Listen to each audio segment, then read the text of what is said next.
Once again, welcome to the Unconquered Fam podcast, where the premise is positivity, that source is love, and the outcome is hopefully peace, whatever that means to you. I'm the host, Malik Mayweather, and today we're talking about relationships in terms of couples.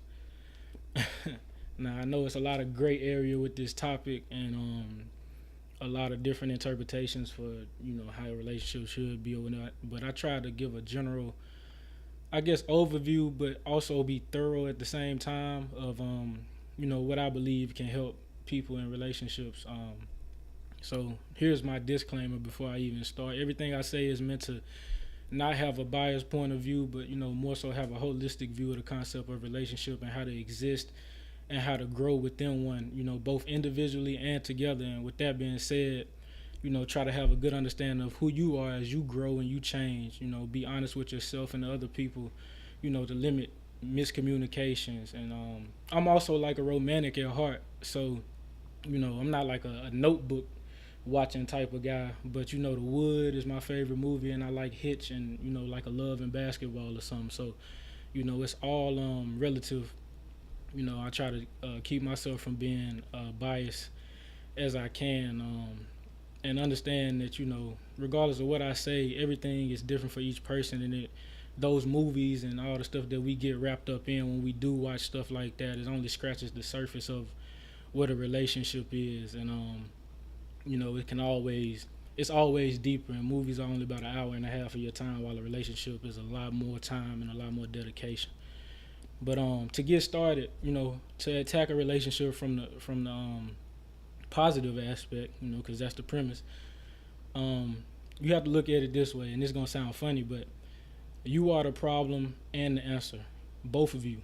And if you think that way, you'll be able to work through a lot of things. If you think that way, you being the problem and the answer, you bring your whole self to the relationship, the good and bad, regardless if you are working on things or you know everything you had going on prior to being in a relationship is everything you're gonna bring with you to the relationship. And God forbid, but you'll be who you are after a relationship if the relationship doesn't work out, because a lot of relationships don't work out, but people still grow regardless and become more of who they are, a better version of themselves, hopefully throughout experiencing different relationships with different people or whatnot. And understand that you are going to grow until the day that you die. Maybe not physically, but spiritually and knowledge wise, your likes and dislikes, your perspectives about things, will grow and shrink in some areas. It's inevitable. So, and if you think this way, it allows you to access yourself, not access, but assess yourself and not condemn yourself, because you start to assess yourself first. You start to know what you bring and what you don't bring to the relationships. And if the other person is doing the same thing, then you all can always be on the same page. And then when you run into different hiccups along the way, you'll be able to control and reduce the situation, and make it less than it could have been if you weren't aware of who you are and who the other person is. Um, Secondly, from a positive aspect, you have to realize that every day isn't going to be a great day, but bad thinking and bad attitude is a habit, and it's formed by what you're feeding your mind. In terms of your relationship, it can spill over. The bad energy and the bad attitude and the bad habits. It can spill over to your relationship. And I'm not saying don't look at the facts of what's going on. I'm simply suggesting you start searching for more good than bad, because nowadays people live off negativity. It's so easy to just find something negative and run with it. And then you think about, what people are feeding their minds in terms of relationships. The easiest example for me is just looking at, like, certain shows like the Housewives show or the Basketball Wives show, and I never really watch them, but all I hear about them is just negative stuff. Oh, it's the drama. I can't wait to see the reunion because they were going at it or something.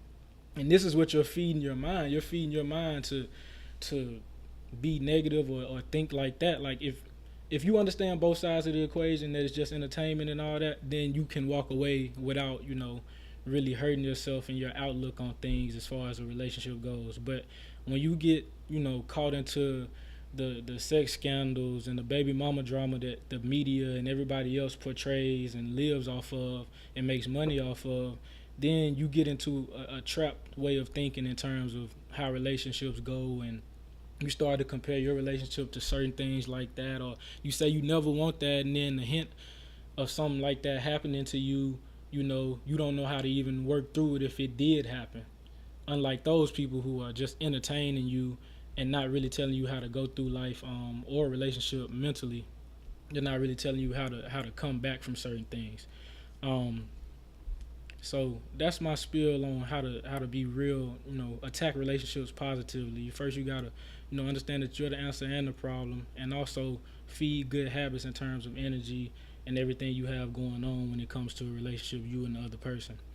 To attack relationships with love, and this is hard for me as a man because we got egos, but you have to stop competing.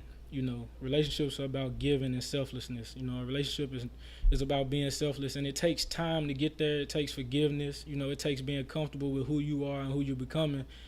And you have to understand that it's our success. It's our pain. Your joy is my joy.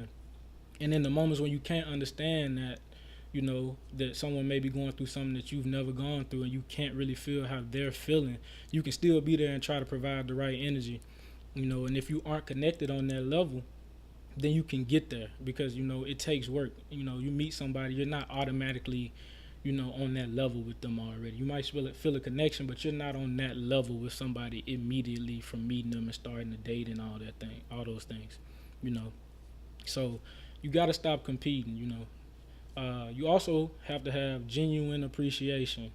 As a guy, I can tell you it's hard for us to express how we feel because we have this macho bravado about us or whatnot, and it's just not who we are. And it's just something we have to work on. But women, y'all are more vocal about your appreciation and things of that nature.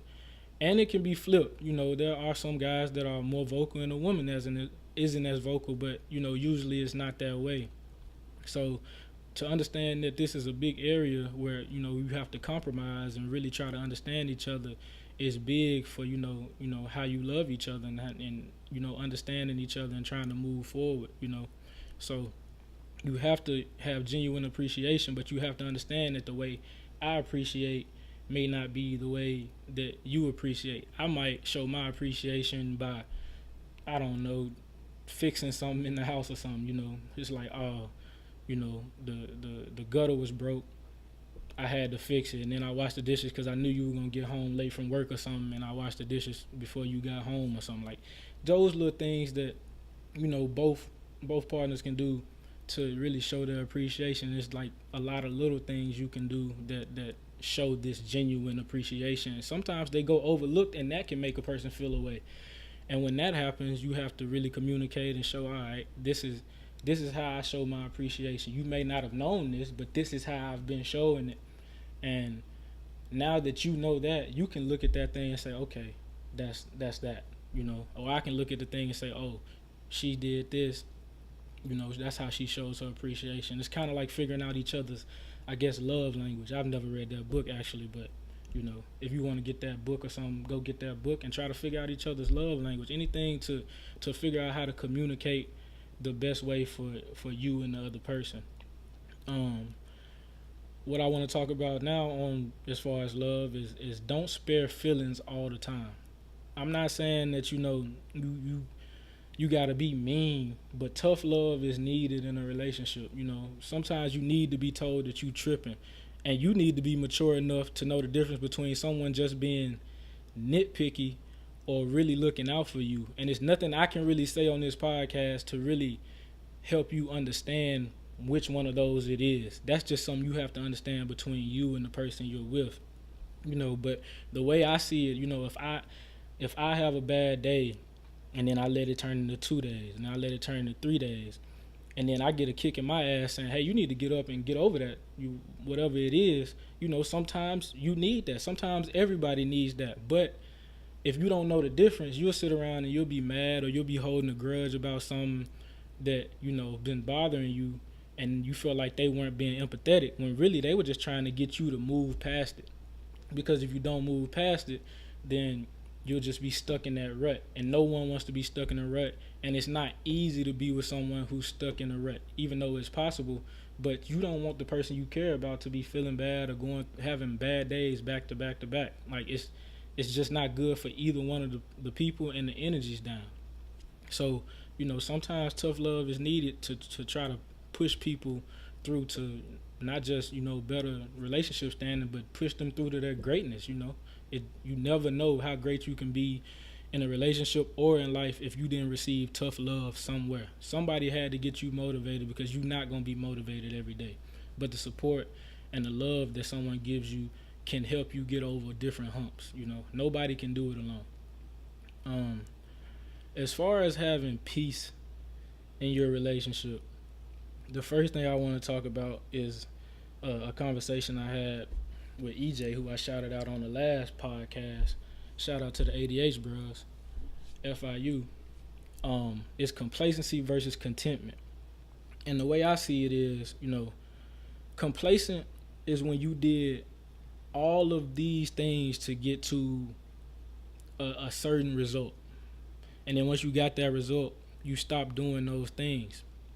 Contentment is, when you're doing this thing, these actions that you were doing, and you get the result, but the action doesn't change. You just continue to keep getting the results because you never pulled up on the action. Complacency, when you pull up on the action. Contentment is when, okay, I'm going to do this level of whatever because that's the result I'm getting. I like the result, and I'm okay with this level of whatever I'm doing. So that's how I see that before I even get into how it applies to relationships. And I think a lot of people get them mixed up because, people are mixing complacency and contentment up. Like, it's not, in a relationship, complacency, it always turns into you used to do this or you used to do that, when that's not really how it is. They might have been doing the same level of this, but you got different expectations because of how they courted you before you all got together. And that's unfair on the person who did all the extra activity and this and that to try to win you over. But at the same time, it's a way to resolve that and not really have to go through that. Excuse me. It's a way to resolve that and not really have to go through that. And that's when you start when you enter into a relationship, or you really you start talking to somebody or whatnot. Don't compromise who you are, because you can't sustain that level of activity and expectation in the relationship. And now it's a difference between, I was taking you out then and doing all of these things, and then I got to a place where I couldn't. But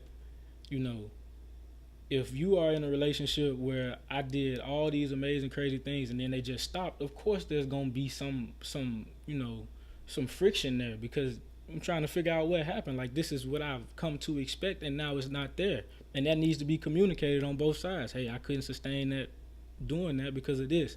Or I just got complacent and I felt like I didn't have to do it anymore, which is a problem. So don't compromise who you are prior to the relationship, because that's going to become a problem later on. Another way to keep peace in relationships is understand that fairy tales are only in the movie, and what we see in real life, how we judge other people's relationships versus ours. A lot of times we judge off the honeymoon stage and don't understand that it takes a lot of work to even be in a relationship. There's a lot that comes before you say till death do us part, which is the goal for any relationship, I guess, later on, in your late 20s, 30s, whenever you get married. But there's a lot that goes on prior to saying that. And I'm only 23, but by the time I get to that point where I'm getting down on a knee, or I need to feel secure not only in my own love for the person, but how they gonna ride if the world falls apart on us, and the trust you have to raise kids together. And all of this is not developed overnight. Like I said earlier, you don't just develop these things overnight. It comes from not depriving yourself from experiencing relationships, the lows and the highs that come with them, and also having those good habits that I talked about earlier, with the right energy and everything. That way you're comfortable with yourself, because like I said, the fairy tales are only in the movie, and everything you bring with you in is either going to grow and amplify, or You might shrink some of those bad habits, but you are at the basis who you are going to be in that relationship. And the last way to keep peace in a relationship, and this is going to be probably the most simple way I could have broke it down, is remember it's you two versus the problem. Think of it this way: if it's a bump in the road, and we're like I'm driving with you, and there's a bump in the road, and I didn't see it, don't start going off the handle and start complaining about my driving and blaming me for the pothole that I didn't see that caused us to get a flat tire. Figure out how both of you can contribute to getting a spare on so you can keep rolling to a tire shop. That's as simple as I can put it. And if you don't get that analogy, then I don't really know what else to say. But understand that it's always you two versus the problem. And if you assess yourself, like I said earlier, with looking at yourself as you are the problem and the answer, then you'll be in a place where, all right, how can I help? Or what have I done to cause this, on both sides? And then you can communicate that, and everybody can get their feelings and their emotions and everything, everything out on the table in order to work towards a solution. All of a relationship is really just communication. I don't care what stage of the relationship you're in. Like, you have to communicate in order to be together and work together. And it's not always easy, and it's not always, as fun as people try to make it. Like I said, the honeymoon stage is what it is, and it's always easy to talk to them. But when you start going through something individually, it's not always easy to talk to somebody, and sometimes you don't want to talk to somebody, and that can make the other person feel shut out when that's who you're supposed to be in a relationship with. But understanding that person, them understanding you, maybe they know to leave you alone after you lose a football game if you're an athlete. Maybe they know, when you watching the game, it's, you with your boys and all that. Maybe they know don't really, mess with us while we haven't got time or something. I don't really know. Everything is different for everybody. But, at the end of the day, it's all about communication. And I look at, different people and different perspectives about everything. But I try not to just flat out compare it to my situation, because my situation is different. But I think of it this way: you have all these people, like, just in rap and everything, that tell you, oh, it's not the same at the top and money ain't everything, but yet we still go out here and chase all these different things that they keep telling us is not going to bring us what we're looking for. And you get told continuously by different people as they get older that this doesn't really matter as much as I thought it did. And then we still go chase it. So, with that being said, I'm going to close the podcast. I hope that, I said something that can really really help somebody. The one thing I feel like I did forget to just weigh in on, that I didn't even put in my notes when I was preparing, was patience, and that can go with positivity, love, or peace.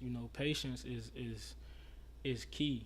I'm not saying waiting, I'm saying patience. Patience for yourself to grow, patience for the other person to grow, patience for you to start, coming into your own understanding about different things in life, not just relationships, but it can definitely help in them. And I hope I help somebody. So don't get frustrated. God's timing is everything. It's not always when you want it, but it's right on time, as they say, all the old school folks. And I appreciate y'all tuning in. I appreciate everybody that's gonna listen after the fact. We're on SoundCloud, Twitter, Instagram, Facebook. Follow all the pages at Unconquered Fam, spelled just like in the story or all the posts if you see the posts. And I'm out.